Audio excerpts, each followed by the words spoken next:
자, 우리 성경 말씀 다 창세기 43장입니다. 창세기 43장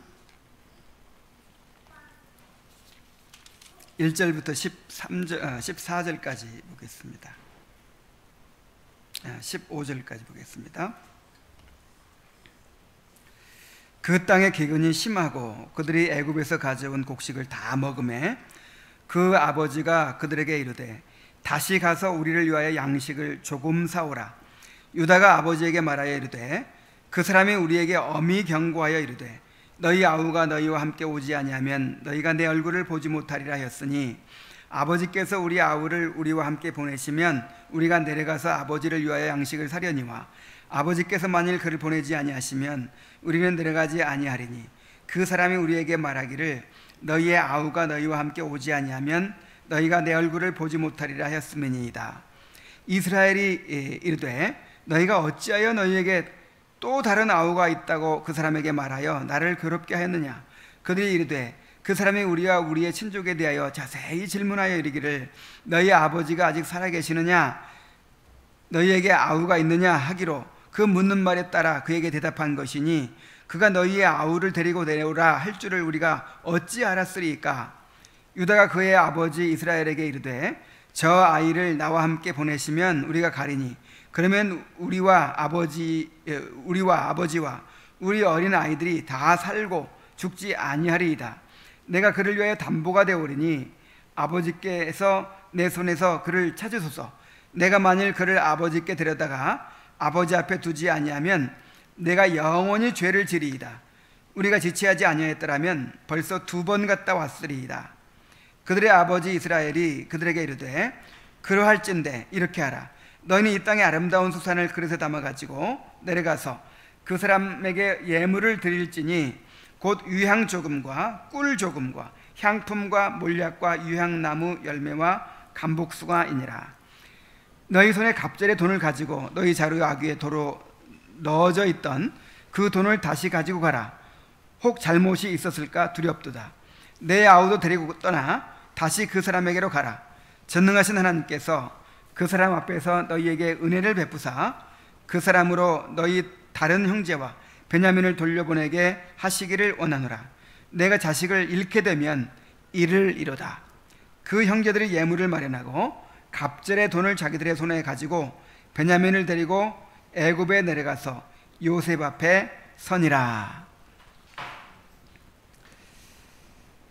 우리는 요셉의 이야기를 통해서 신앙을 이론이 아니라 실제로서 보게 됩니다. 신약 서신서에서 보여주는 신앙의 원리들이 이 이야기 속에 다 담겨져 있어요. 우리는 이야기들 속에서 하나님이 어떻게 자기 백성들을 섭리하시고 인도해 가시는지, 또 어떻게 보이지 않는 하나님을 우리가 믿고 순종해야 하는지 하는 것들을 보게 됩니다. 이제 우리가 읽은 43장에서는 요셉의 형들이 베냐민을 데리고 다시 애굽에 내려와서 2번째로 요셉을 만나게 되는 장면을 보여줍니다. 오늘의 이야기는 자신을 하나님의 뜻에 굴복시키는 일이 얼마나 중요한가 하는 것을 보여주고요. 또 그렇게 할 때 누리게 되는 하나님의 풍성한 축복이 어떤 것인지를 우리에게 보여줍니다. 이제 본문을 통해서 함께 살펴보도록 하겠습니다. 자, 양식을 한번 애굽에 내려가서 사온다고 해도 이 양이 정해져 있기 때문에 한없이 갈 수는 없어요. 그 많은 식구들이 계속 먹으면 금방 양식이 이제 떨어지게 되죠. 그런데 야곱의 고집 때문에 양식을 살아갈 수가 없는 거예요. 베냐민을 죽어도 보낼 수 없다 이렇게 하기 때문에 베냐민을 데리고 가지 않으면 너희가 내 얼굴을 보지 못하리라 요셉이 이렇게 했기 때문에 양식이 떨어져 가는데도 불구하고 애굽에 내려가지 못하고 계속 이렇게 시간만 보내고 있습니다. 그러나 하나님께서 이 섭리적 환경을 통해서 우리를 인도하고자 하실 때 우리가 절대로 거스를 수가 없어요. 우리가 어떻게 하나님을 이깁니까? 하나님은 기어이 이 야곱의 가족을 지금 애굽으로 인도하려고 하고 있거든요. 그래서 절대로 베냐민을 보내지 못한다고 고집하던 야곱이 이제 기근이 심해져서 이제 양식이 다 떨어지자 어쩔 수 없이 베냐민을 보내게 됩니다. 가나안 땅의 기근이 계속되고 집안의 양식이 다 떨어져서 이제 굶어 죽게 생겼어요. 그래서 야곱은 다시 아들들을 애굽에 보내 양식을 사오게 합니다. 다시 가서 우리를 위하여 양식을 조금 사오라. 그러자 유다가 나서서 그 사람이 너희 아우를 데려오지 않으면 내 얼굴을 보지 못하리라 하였으니 베냐민을 함께 보내주지 않으면 우리가 갈 수 없습니다. 이렇게 말합니다. 그래서 야곱이 또 아들들을 탓해요. 너희가 어찌하여 너희에게 또 다른 아우가 있다고 그 사람에게 말하여 나를 괴롭게 하였느냐. 그러자 또 아들들은 이렇게 말하죠. 그 사람이 너희 아버지가 아직 살아계시느냐, 너희에게 아우가 있느냐고 가족들에 대하여 자세히 물어서 대답을 한 건데 그 아우를 데려오라고 말할 줄 우리가 어떻게 알았겠습니까? 자, 이렇게 실갱이를 하고 있는데 유다가 나서서 아버지를 설득합니다. 처음에는 누가 아버지를 설득하려고 했죠? 루벤이 내 자식들의 목숨을 아버지한테 맡깁니다. 내가 만약에 베냐민을 데려오지 않으면 내 두 아들을 죽이소서 하면서 자기 아들들의 목숨을 걸고 그렇게 아버지를 설득했는데 씨도 안 먹혔어요. 왜냐하면 이 루벤은 아버지의 첫 비라와 통관한 사람이잖아요. 그때부터 아버지 이제 신임을 잃었어요. 그래서 장자로서의 그 영향력이 없습니다. 그리고 루벤 다음에는 누구죠? 시므온, 둘째 아들이 시므온, 셋째 아들이 레위예요. 근데 시므온과 레위도 그 세겜에서 엄청난 잘못을 저질렀죠. 그 누이 동생 다말이 이제 강간당한 그 복수로 그 세겜 사람들을 다 학살해 버렸잖아요. 그래서 이 사람들도 이제 눈밖에 났어요. 넷째 아들 유다가 이제 장자 역할을 합니다. 리더십을 발휘해요. 자, 유다가 이렇게 얘기합니다. 저 아이를 나와 함께 보내시면 우리가 곧 가리니 그러면 우리와 아버지와 우리 어린아이들이 다 살고 죽지 아니하리이다. 이게 무슨 말이에요? 만약에 아버지가 계속 베냐민을 붙잡고 놓아주지 않으면 우리가 다 죽습니다. 아버지도 죽고 우리도 죽고 베냐민도 죽습니다. 이런 말이죠. 내가 그를 위하여 담보가 되오리니 아버지께서 내 손에서 그를 찾으소서. 내가 만일 그를 아버지께 데려다가 아버지 앞에 두지 아니하면 내가 영원히 죄를 지리이다.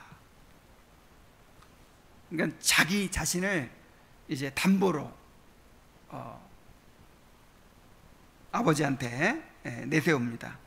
만일 베냐민에게 무슨 일이 생긴다면 유다 자신이 남은 평생 동안 아버지 앞에서 죄인으로 살면서 그 베냐민에 대한 책임을 지겠다는 그 비장한 각오였습니다.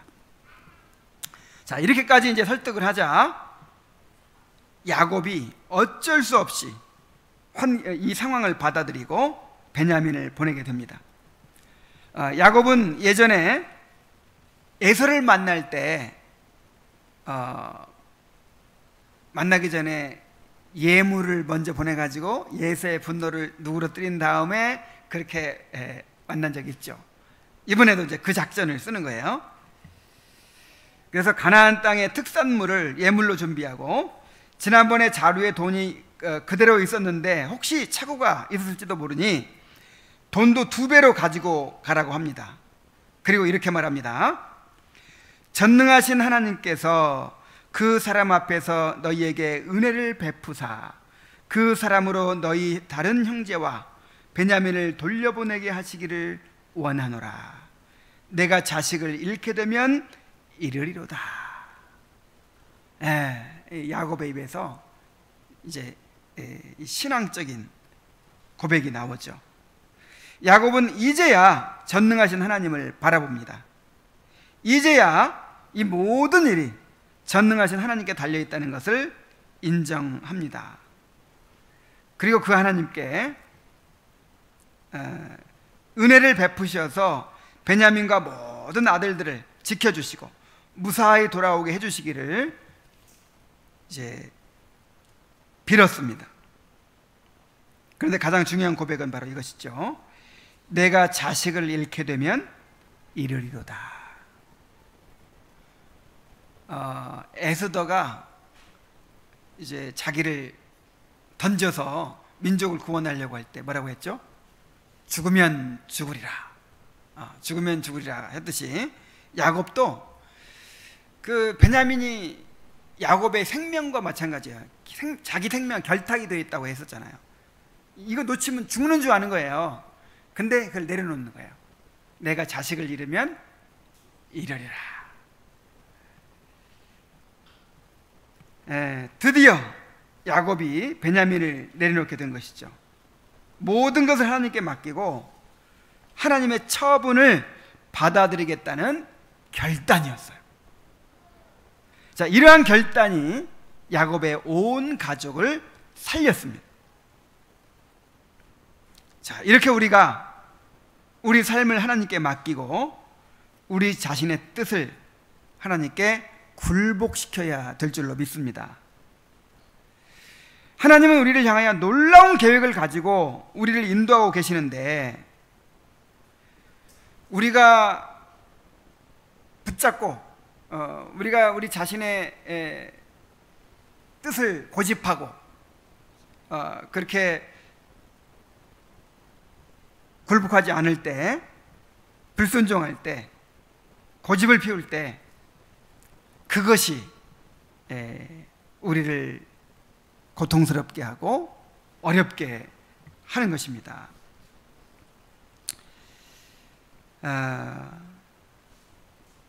참 이 상황을 한번 생각해 보세요. 하나님께서 놀라운 계획을 가지고 애굽의 풍성한 양식을 예비해 놓고 아들은 지금 총리가 돼 있고 그 다음에 그 애굽의 그 비옥한 땅을 다 준비해 놓고 이 야곱의 가족을 거기로 인도하시려고 이렇게 섭리하고 계시는 것이거든요. 이런 섭리적 환경 이런 것들을 통해서도 우리가 하나님의 뜻을 분별해야 돼요. 하나님께서 막으실 때는 가지 말라는 것이구나. 하나님께서 열어주실 때는 이쪽으로 가라는 것이구나. 이렇게 우리 자신을 굴복시키고 순종해야 될 필요가 있는 거예요. 그런데 나는 이거 아니면 못 살아.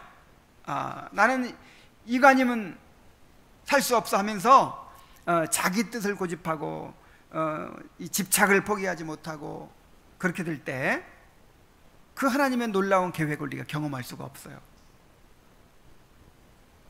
우리 자신을 고집하면 고집할수록 다 고통만 당할 뿐입니다. 만약에 야곱이 난 죽으면 죽었지 난 베냐민을 못 보낸다고 끝까지 고집을 피웠으면 어떻게 됐을까요? 그럼 이제 다 죽겠죠. 양떼와 소떼가 다 이제 먼저 죽을 것이고 그 다음에 가족들도 하나하나 죽을 것이고 결국 베냐민까지 죽는 거예요.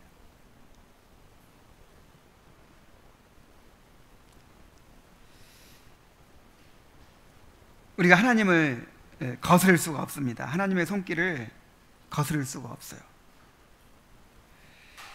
그래서 우리도 이렇게 하나님의 뜻에 자기를 굴복시켜야 되는 것입니다. 내가 붙잡고 있는 것들, 내가 고집하고 있는 것들을 내려놓아야 합니다. 죽고자 하면 살고, 살고자 하면 죽습니다. 하나님께 맡기고 하나님의 인도하심을 따라가는 것이 우리의 살 길입니다. 자, 이렇게 해서 이제 요셉의 형들이 베냐민을 데리고 두 번째로 요셉 앞에 서게 되었습니다. 15절 다시 봅니다. 그 형제들이 예물을 마련하고 갑절의 돈을 자기들의 손에 가지고 베냐민을 데리고 애굽에 내려가서 요셉 앞에 서니라. 요셉은 베냐민이 그들과 함께 있음을 보고, 여기까지만 보죠. 자, 요셉은 자기 동생 베냐민이 형들과 함께 온 것을 보았습니다. 자, 요셉이 17살 때 이제 집을 떠났는데, 그때 베냐민이 한 5살이나 되는 어린아이였어요. 근데 그 어린아이가 지금 한 20대 초반의 청년으로 자랐으니까, 그럼 알아볼 수 있나요?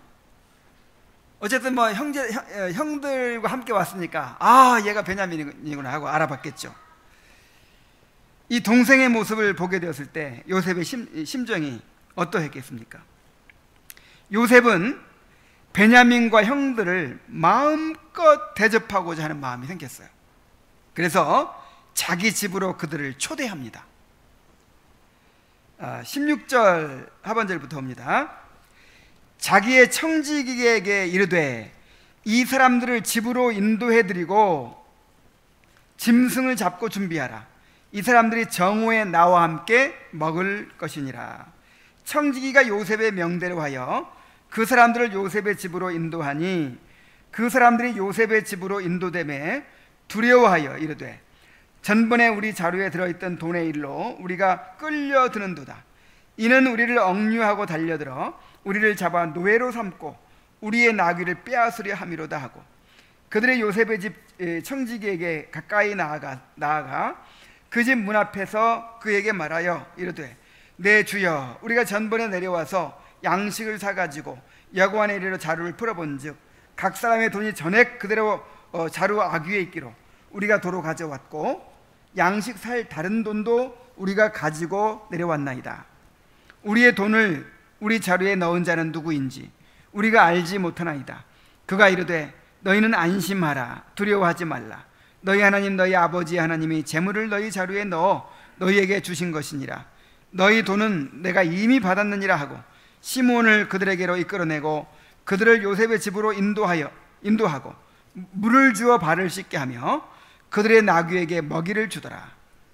그들이 거기서 음식을 먹겠다 함을 들었으므로 예물을 정돈하고 요셉이 정오에 오기를 기다리더니 요셉이 집으로 오매 그들이 집으로 들어가서 예물을 그에게 드리고 땅에 엎드려 절하니 요셉이 그들의 안부를 물으며 이르되 너희 아버지 너희가 말하던 그 노인이 안녕하시냐? 아직도 생존해 계시느냐?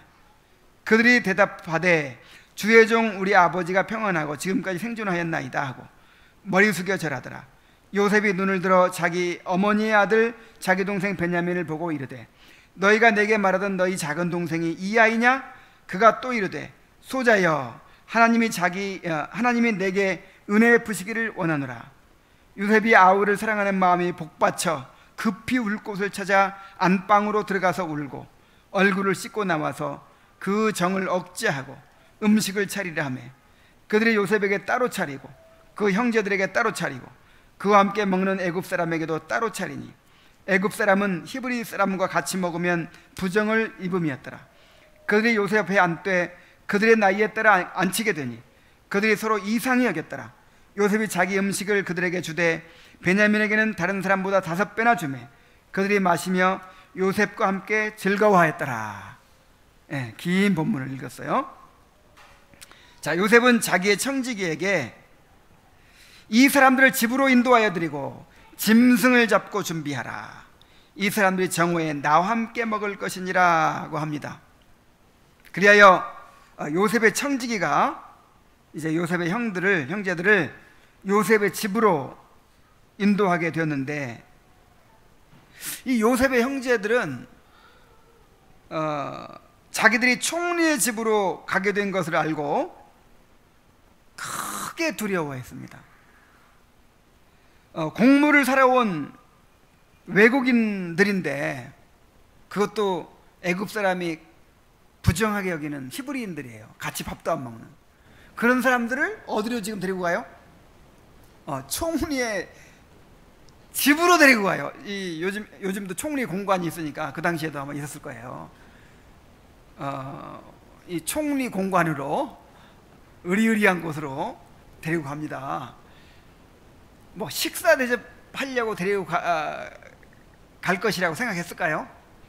틀림없이 지난번에 그 자루에 들어있던 돈 때문에 이제 우리를 죄인으로 정죄해가지고 우리를 노예로 삼으려고 하나 보다, 우리의 나귀를 다 뺏고 우리를 노예로 삼으려고 하는 것인가 보다 하면서 그냥 땅이 꺼져라고 한숨을 쉬면서 너무너무 두려워합니다.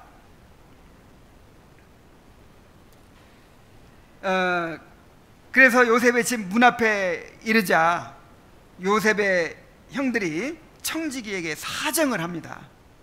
네 주여, 우리가 전번에 내려와서 양식을 사가지고 여관에 이르러 자루를 풀어본즉 각 사람의 돈이 전액 그대로 자루 아귀에 있기로 우리가 도로 가져왔고 양식 살 다른 돈도 우리가 가지고 내려왔나이다. 우리의 돈을 우리 자루에 넣은 자가 누구인지 우리가 알지 못하나이다. 그러자 청지기는 뜻밖에도 하나님의 이름으로 그들을 위로하고 안심을 시킵니다. 너희는 안심하라, 두려워하지 말라. 너희 하나님, 너희 아버지의 하나님이 재물을 너희 자루에 넣어 너희에게 주신 것이니라. 너희 돈은 내가 이미 받았느니라.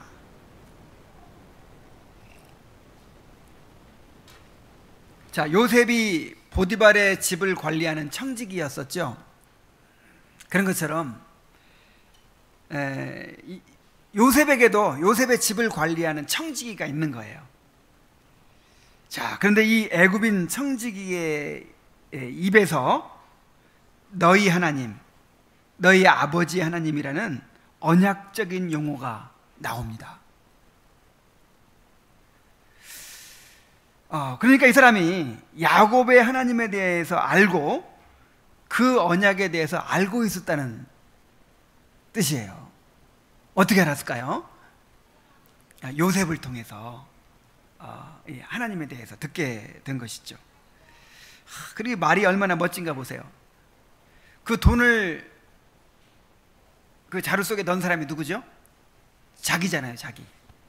자기가 넣었는데 누가 넣어주신 거라고요? 너희 하나님이, 너희 아버지 하나님이 그 넣어주신 거다. 그리고 이미 그 돈은 내가 다 받았다. 정말 멋진 말을 해요. 그리고는 요셉의 형제들을 요셉의 집으로 인도하여 귀한 손님으로 그렇게 대우를 합니다. 가장 먼저 애굽에 남아있던 시므온을 그들에게로 데리고 나와서 다시 만나게 해줍니다. 지금 제일 그 시므온이 어디 있을까 걱정이 됐을 거 아니에요. 먼저 시므온을 데려다가 그들에게 다시 만나게 해주고요. 그리고 그들에게 물을 주어 발을 씻게 하고, 그러니까 그 총리의 집에 찾아온 손님으로 대접하는 것이죠. 손님으로. 자, 물을 주어서 발을 씻게 하고 그들의 나귀에게 먹이를 주었습니다. 그리고 정오에 요셉이 와서 그들과 오찬을 함께 할 것이라고 일러주었습니다. 자, 이것이 도대체 어떻게 된 일입니까? 애굽 사람들은 히브리 사람과 함께 식사도 하지 않는데, 그리고 자기들은 그냥 양식 사러 온 외국인에 불과한데 그 나라의 총리가 자기들을 자기 집으로 초청을 해가지고 식사 대접을 하는 거예요. 아마 그들은 이것이 도대체 어떻게 된 일인지 어리둥절했을 것입니다. 드디어 정오가 되고 요셉이 들어오자 요셉의 형제들은 요셉 앞에 엎드려 절하고 집에서 가져온 예물을 드립니다. 그냥 하나님 보도 됐겠죠. 지금 자기들의 생명이 요셉한테 달려있고, 도대체 이게 죽이려고 하는지 살리려고 하는지, 자기들을 집으로 초대해가지고 음식을 같이 먹겠다니 이게 도대체 어떻게 된 일인지 지금 알 수가 없는 거예요. 너무 불안한 거예요. 그래서 코가 땅에 닿도록 엎드려 절하면서 예물을 아버지가 보내준 예물을 탁 이제 드립니다. 그래서 요셉이 먼저 아버지 안부를 묻습니다. 너희 아버지, 너희가 말하던 그 노인이 안녕하시냐? 아직도 생존해 계시느냐? 그들은 애굽의 총리가 자기 집으로 초대하여 식사를 대접하는 것만 해도 황송한 일인데, 아버지의 안부까지 이렇게 관심을 가져주는 데 대해서 너무 황송했던 거예요. 그래서 주의 종 우리 아버지가 평안하고 지금까지 생존하였나이다 하고 머리를 숙여 다시 절을 합니다. 요셉은 그토록 보고 싶어하던 베냐민을 보면서 너희가 내게 말하던 너희 작은 동생이 이 아이냐? 그가 또 이르되 소자여 하나님이 내게 은혜 베푸시기를 원하노라 하고 축복을 합니다. 여기 소자여라는 말은 직역하면 나의 아들아 그 뜻이에요. 나의 아들아. 꼭 내 친아들이 아니라도 이제 나이 어린 그 소년에게 소녀에게는 내 딸아 이렇게 말하고, 소년들한테는 내 아들아 이렇게 아주 호의를 베풀고자 할 때, 친근한 그런 마음을 표시할 때 내 아들아 이렇게 부르는 거거든요. 지금 요셉이 애굽의 총리가 그 베냐민한테 소자여 내 아들아 이렇게 말하고 있는 거예요. 하나님이 내게 은혜 베푸시기를 원하노라. 그리고는 감정이 복받쳐서 급히 울 곳을 찾아서 안방으로 들어가서 엉엉 웁니다. 얼마나 참 이 감정이 복받쳤을까요? 아마 요셉이 그 17살 때 이제 한 5살 정도 되는 동생을 두고 온 거잖아요. 그러니까 자기도 이렇게 미워하고 죽이려고 하고 그렇게 했는데, 그 어린 것을 그 무지막지한 형들이 괴롭히진 않을까, 또 죽이려고 하진 않을까, 쫓아내진 않을까, 노예로 팔진 않았을까, 얼마나 걱정을 했겠어요. 어머니가 일찍 돌아가시고, 우리 어머니가 내가 17살 때 돌아가셨어요. 요셉 나이 때, 요셉이 노예로 팔려갔을 때. 그리고 막내가 지금 막내가 몇 살이었냐면 그때 5살이었어요.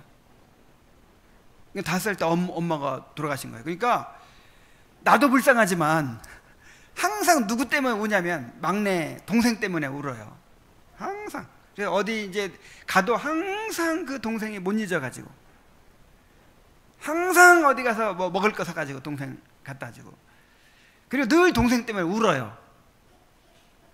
이제 또 새어머니가 들어오셨는데, 아무리 새어머니가 있어도 그 친어머니만 하겠어요. 그러니까 늘 그 동생을 보면 생각하면서 울고 이제 그랬던 심정이 생각나는데, 요셉도 그랬을 거예요. 요셉도. 그래서 마음이 북받쳐서 안방에 막 달려 들어가 가지고 대성통곡을 하고 울었어요.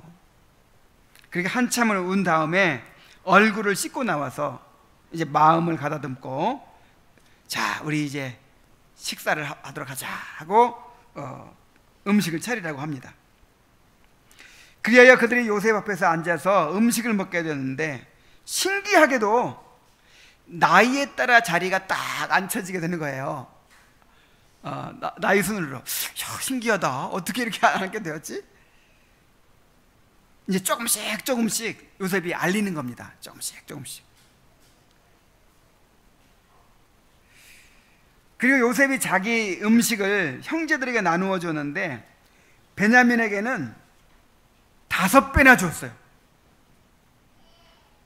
배 터져 죽으라고 주는 건가요? 이거는 5배나 많이 먹으라 그 뜻이 아니고 이제 당시 풍습이에요. 이게 지금은 우리나라에서 만약에 음식 5배 주면 욕 먹을 거예요. 날 돼지로 하나 그럴 거예요. 근데 옛날에는, 아주 옛날에는 음식을 많이 주는 게 정이에요. 그게 손님 대접이에요. 남기더라도, 그렇죠? 남기더라도 많이 주는 게 예의고, 또 먹는 사람은 좀 남겨놓고 가는 게 예의고. 그래서 그런 식으로 이 당시의 풍습에는 이렇게 막 2배, 그리고 가장 사랑하는 사람한테는 5배 이렇게 주는 거예요. 그만큼 이제 후한 대접을 받는다는 것을 보여주는 것이죠. 그리고 아마 이런 의도도 있었을 거예요. 아직도 형이 그 시기를 하지 않나? 베냐민만 이렇게 잘해줄 때 형들이 이 표정을 한번 봐야겠다. 어떤 표정으로 그걸 받아들이나. 아니, 장남이 여기 있는데 저 막내한테만 잘해주다니 하면서 혹시 시기하지 않을까, 이렇게 시험해 본 것이기도 한 것 같아요. 자, 그런데 형들은 베냐민을 그렇게 선대하는 것을 보면서 전혀 기분 나빠하지 않았어요. 오히려 너무 즐거워하는 거예요. 자, 형들이 지금 어떤 마음으로 베냐민을 데려왔죠? 야, 베냐민 우리 어떻게 해서든지 목숨을 걸고 잘 지켜야 된다. 베냐민을 어떻게든지 아버지한테 잘 데리고 와야 된다. 베냐민이 혹시 어떻게 되지 않을까 막 전전긍긍하고 왔는데, 이 애굽의 총리가 베냐민을 너무 예뻐해주고 축복해주고 베냐민한테 음식을 막 5배나 주고 하는 거예요. 이걸 보면서 안심하고 즐거워하고, 야, 다행이다, 너무 잘 됐다, 다들 이렇게 즐거워하는 거예요. 형들이 많이 변했죠. 이 얼마나 따뜻하고 정겹고 아름다운 광경입니까? 요셉의 형들은 자신들이 지은 죄로 인하여 마땅히 벌을 받아야 했던 사람들입니다. 그런데 모든 죄가 다 지금 용서받고 있는 거예요. 그들은 자신들의 죄를 깨닫고 뉘우쳤습니다. 그리고 더 이상 이제 시기하지 않고 또 미워하지도 않습니다. 히브리 목동에 불과한 그들이 감히 애굽의 총리가 베푸는 연회에 참석해서, 그것도 어디서? 그 총리의 집에서 극진한 환대 속에서 먹고 마시면서 마음껏 즐거워하고 있습니다. 이러한 모습은 성도들이 교회 안에서 누리게 되는 그런 축복을 보여주는 것입니다. 우리는 부패한 죄인들이요 형벌을 받아야 마땅한 자들입니다. 그런데 우리 주님이 우리의 모든 죄를 용서해 주시고 우리를 주님의 집으로 인도하여 들이셔서 주님이 자기의 살과 피를 내어주어 마련하신 풍성한 식탁을 베풀어 주십니다. 이 죄인들이 주님의 은혜 안에서 이제 그 잔치에 참여하죠. 다툼과 경쟁이 사라지고. 자, 왜 다툼과 경쟁이 사라집니까? 풍성한 은혜를 받기 때문이죠. 풍성한 은혜를 받기 때문에 다툼과 경쟁이 사라지고 미움과 시기가 다 사라지고 자기보다 남을 낮게 여기고 서로 사랑하고 섬기는 그런 공동체를 이루게 됩니다. 우리는 주님 안에서 마음껏 즐거워하며 이 잔치를 누립니다. 결국 우리가 주님이 베풀어 주시는 잔치에 참여하여 주님 안에서 마음껏 즐거워하게 하시는 것이 바로 우리를 향한 하나님의 뜻입니다. 이번 주부터 로마서 5장을 우리가 들어가게 되는데, 이 로마서 5장 1절부터 11절까지 내용이 뭐냐면 의롭다 하심을 받은 자들이 누리는 행복이에요. 의롭다 하심 받은 결과로 우리가 누리게 되는 그 축복에 대해서 이제 살펴보게 되는데, 결국 그 목적이 뭐냐면 그리스도로 말미암아 하나님 안에서 즐거워하게 하시는 거예요. 어떻게? 즐거워하게. 우리를 최고의 즐거움을 누리도록 하시는 것이 우리를 향한 하나님의 뜻이라고요. 여러분, 우리 자녀들에게 여러분 어떤 뜻을 가지고 계십니까? 이 아이들을 어떻게 하면 좀 불행하게 만들까? 어떻게 하면 좀 세상을 그렇게 슬퍼하며 눈물 흘리며 살게 만들까? 그런 뜻 갖고 있는 부모 있어요? 저는 어렸을 때부터 우리 아이들 밝게 웃고 즐겁게 살아가는 모습이 너무 좋아서 하나님 아버지, 우리 아이들에게 이런 웃음이 거두어지지 않게 하여 주시옵소서. 항상 이렇게 즐겁고 행복하게 살게 해주시옵소서 하고 나도 모르게 이렇게 늘 기도했던 생각이 나요. 우리를 향한 하나님의 뜻은 우리가 이렇게 하나님께서 베풀어 주신 잔치에 참여해서 즐거워하는 거예요. 기뻐하는 거예요.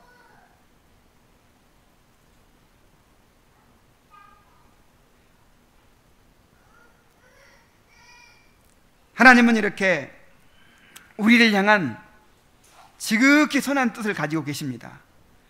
그런데 우리가 자신을 포기하지 못하고 하나님께 자신을 맡겨드리지 못하기 때문에 그 하나님의 선하신 뜻을 경험하지 못하고 있는 것입니다.